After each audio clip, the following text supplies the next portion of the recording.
I first became an ambassador for the Noah's Ark charity back in December 2016 when it launched its £1 million appeal for a new neonatal unit.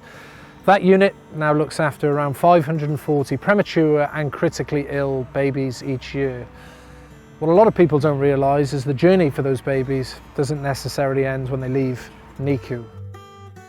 Marnie was born with a condition called gastroschisis, a birth defect where a hole in the abdominal wall causes a baby's intestines to grow outside of the baby's body.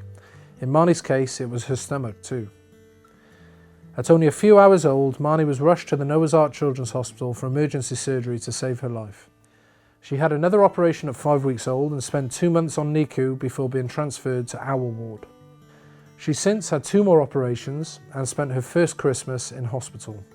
Right now, her parents have no idea when their baby will be well enough for them to take her home. Marnie's bowel was very, very damaged, so she had 40 centimetres removed. But it wasn't just the bowel on the outside, her stomach was outside as well. But it's amazing what they were able to do. So they managed to get everything back in. You know, all her care she's had is under the same roof. You know, her surgeons are here, all the gastro team, you know, dietitian and things like that. Like, we're very fortunate that everyone's within the same hospital. But yeah, if it wasn't for the charity and, you know, people helping out, then we won't get the support that we've had, you know. Being able to stay with your child in hospital is a bonus, you know. Just the littlest of things, like, it just makes your stay in the hospital a lot easier. The Noah's Ark Children's Hospital is the only place in Wales where neonatal babies can come for surgery. It's thanks to people like you that the charity can support the life-saving work of surgeons like Kerry. So I'm one of 7, so we're a team of 7 paediatric surgeons in Wales, and we're all based in Cardiff. And we look after any child, baby that's born with a general surgical problem. And how does the Noah's Ark charity support you as a group of surgeons, obviously to deliver the best care possible for these young children?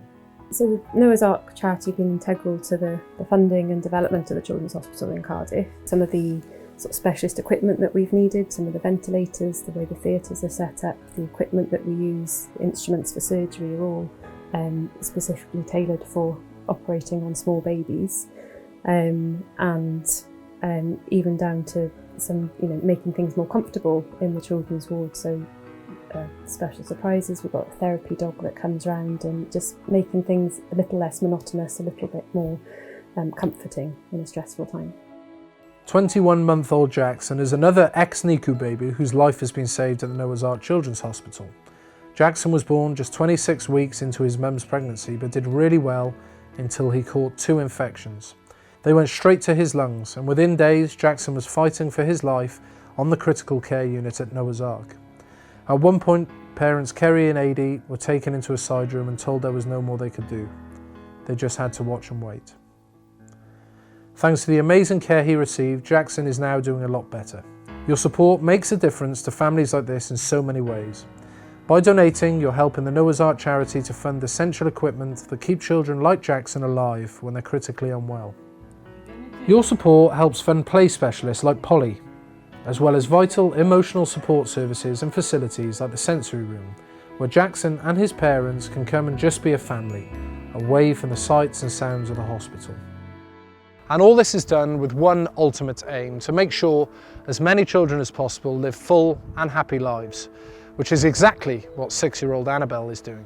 I first met Annabelle on the high dependency unit 6 years ago. She was born with 5 different disabilities and was under the care of 9 different specialists. Annabelle's prognosis back then was pretty poor, but this little girl has gone from strength to strength.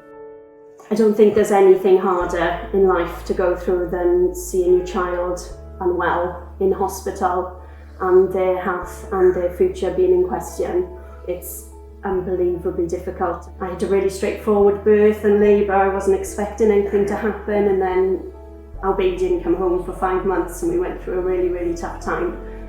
The charity supported me through that with emotional support, and the doctors and the nurses there have given Annabelle her health basically, and that just underpins all of her success. Isn't it, Annabelle?